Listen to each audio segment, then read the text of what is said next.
Allah berfirman, "Sesungguhnya Aku ini adalah Allah, tidak ada Tuhan yang hak selain Aku, maka sembahlah Aku dan dirikanlah salat untuk mengingat Aku." Ayat yang baru kita dengar tadi, terdapat dalam Al-Quran juz ke-16, tepatnya pada surat Taha, ayat 14. Ayat tersebut menegaskan ketauhidan Allah dan tujuan didirikannya ibadah salat, yaitu untuk mengingat Allah. Dalam Al-Quran terdapat sekitar 164 kata solat. Dari jumlah itu, tidak ada kata-kata perintah salat dengan memakai kata if'alu, yang artinya, kerjakanlah. Tetapi semuanya memakai kata aqoma aqimu, yang artinya, dirikanlah. Dengan penggunaan kata mendirikan aqoma aqimu, selain mengandung unsur lahir, juga mengandung unsur batiniyah. Hal ini berbeda jika menggunakan kata ifalu atau kerjakanlah, yang hanya mengandung makna lahir, tanpa ada unsur batin.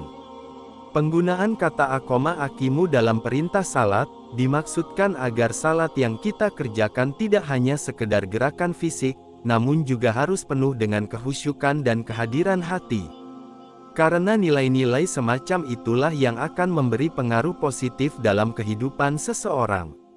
Ketika sholat dikerjakan asal-asalan, tanpa memerhatikan syarat sah dan rukun salat, atau dikerjakan namun hatinya lalai, maka salatnya akan sia-sia. Karena seperti ayat yang kita dengar tadi, bahwa tujuan inti diperintahkannya salat adalah untuk mengingat Allah. Lalu bagaimana kalau kita salat, malah yang diingat mobil, handphone, pekerjaan, atau lainnya? Tentu semua itu tidak sesuai dengan tujuan diperintahkannya salat. Rasulullah bersabda, salat itu tidak lain adalah menunjukkan kemiskinan, kerendahan hati, ketundukan hati, keluhan jiwa, dan penyesalan mendalam, seraya meletakkan kedua tangan dan membisikkan, "Ya Allah, ya Allah," maka barang siapa tidak melakukannya, salatnya tidak sempurna. Hadits riwayat An-Nasai, Turmuzi, dan Ahmad. Sering orang bertanya, kenapa banyak orang Islam yang rajin melakukan salat namun tetap juga korupsi, rajin ke dukun, memperjualbelikan hukum, melakukan zina, bahkan bila dia seorang penguasa dia berbuat zalim terhadap rakyatnya. Kenapa semua ini terjadi? Bukankah Allah berkalam, sesungguhnya salat itu mencegah dari perbuatan-perbuatan keji dan mungkar. Perlu diketahui, bahwa ritual ibadah termasuk salat, tidaklah dimaksudkan hanya untuk diri dan Allah semata. Tetapi dimaksudkan sebuah ibadah yang mampu membawa kepada perubahan diri dan sosial. Karena Allah tidak membutuhkan apapun dari diri kita. Allah Maha Kaya, dan seluruh makhluk itu fakir, butuh kepadanya. Kita jangan sampai salah pengertian bahwa ketika kita melaksanakan ibadah, itu berarti Allah butuh kepada kita.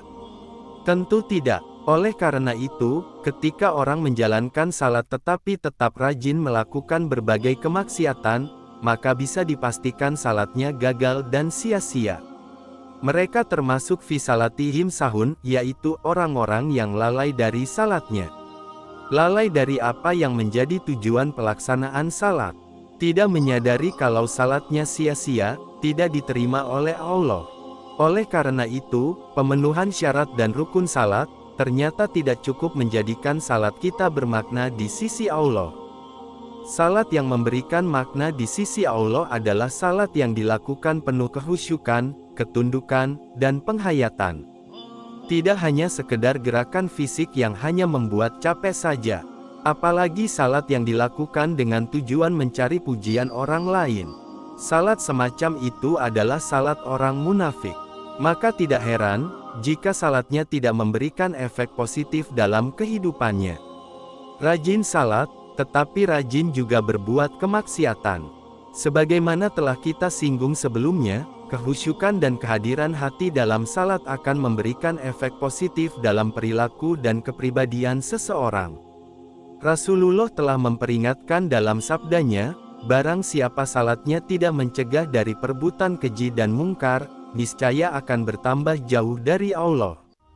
Hadis riwayat Al-Tabarani dan Al-Mardawai dengan sanad yang cukup baik. Maka tidak heran jika Rasulullah telah memberikan penilaian, bahwa, banyak orang yang mengerjakan salat, namun yang ia terima hanyalah penat dan lelah. Hadis riwayat An-Nasai.